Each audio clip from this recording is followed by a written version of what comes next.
Assalamualaikum warahmatullahi wabarakatuh. Waalaikumsalam warahmatullahi wabarakatuh. Sebelum kita masuki materi yang kita bahas, terlebih baiknya kita berdoa terlebih dahulu. Berdoa dimulai. Bismillahirrahmanirrahim.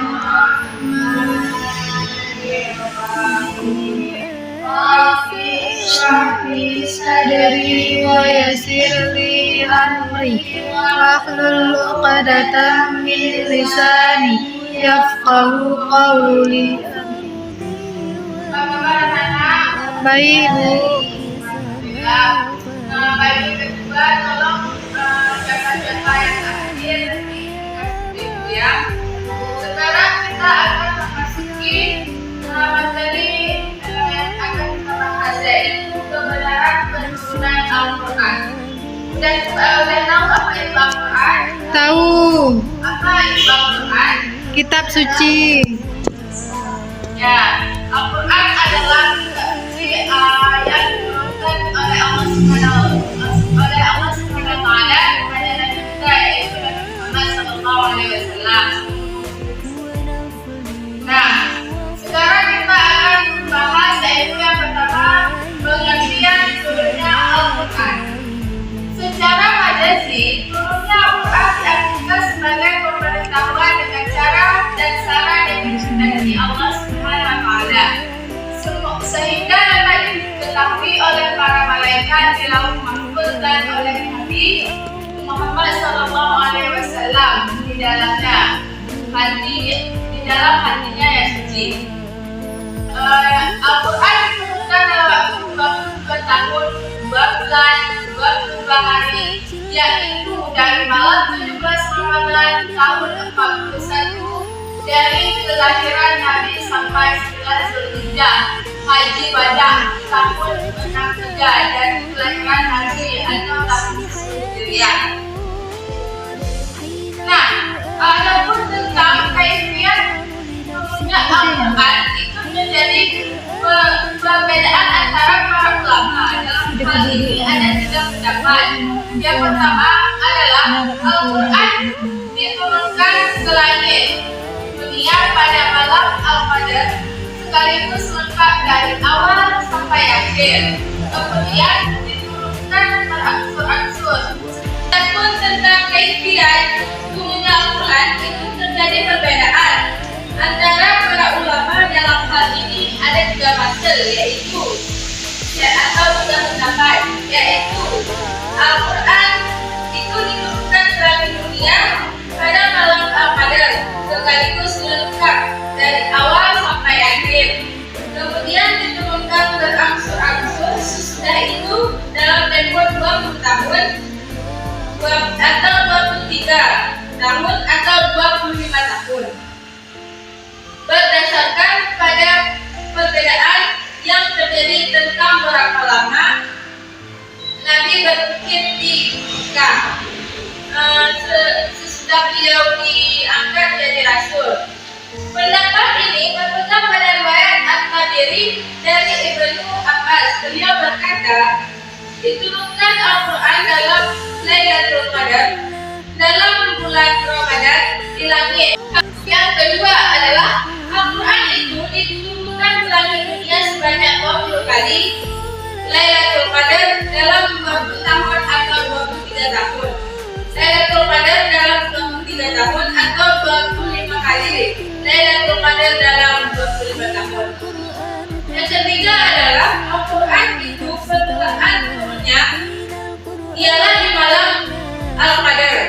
Kemudian diturunkan setelah itu dengan berangsur-angsur dalam berbagai waktu. Adapun pendapat bahwa Al-Quran diturunkan 3 kali dalam 3 tingkat, yaitu yang pertama diturunkan ke lauh mahfuz, yang kedua diturunkan ke Baitul Izzah di langit dunia, yang ketiga adalah diturunkan berangsur-angsur ke dunia. Dalil tentang turunnya Al-Quran. Syahrul Ramadan alladzi anzala fihi Al-Quran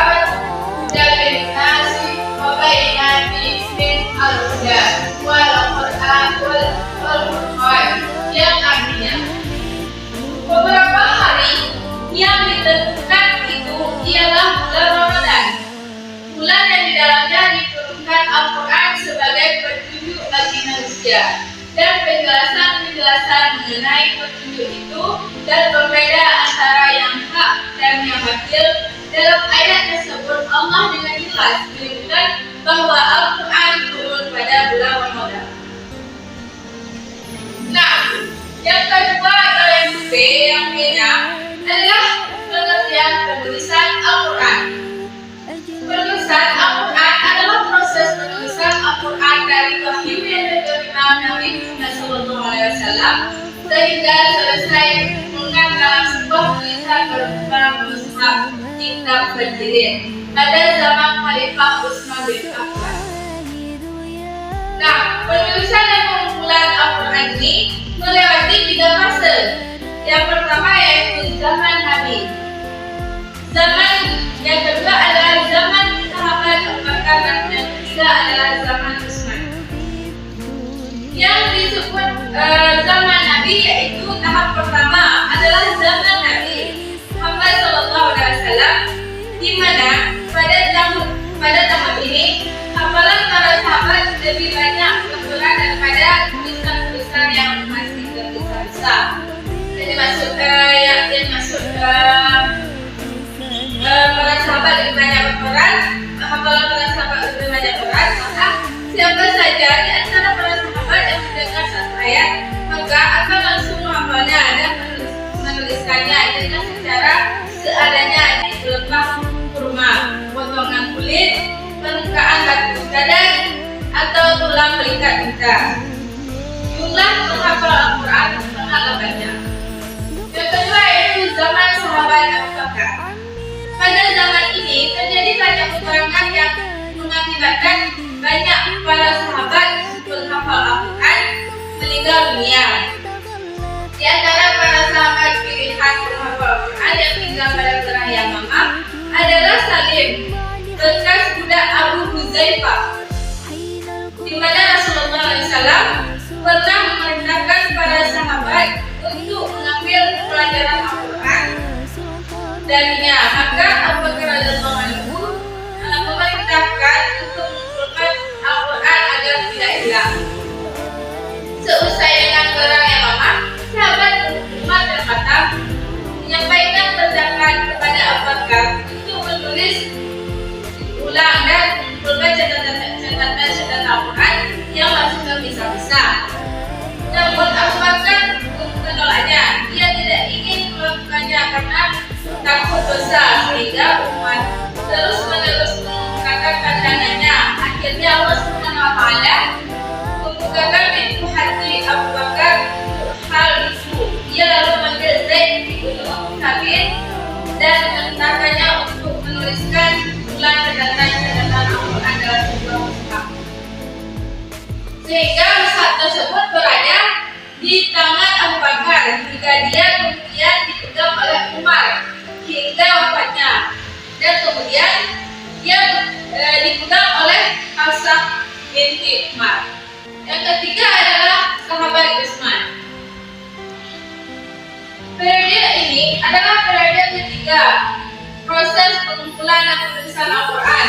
Banyak catatan dan kumpulan catatan Al-Quran yang berbeda-beda di antara para sahabat. Hal ini dikhawatirkan akan jadi fitnah, maka Khalifah Utsman bin Affan memerintahkan untuk mengumpulkan mushaf-mushaf tersebut menjadi satu mushaf, sehingga kaum muslimin tidak berbeda bacaan yang bisa menyebabkan pertengkaran antara dan perpecahan. Apakah dari anak-anak ini sudah paham semuanya? Paham.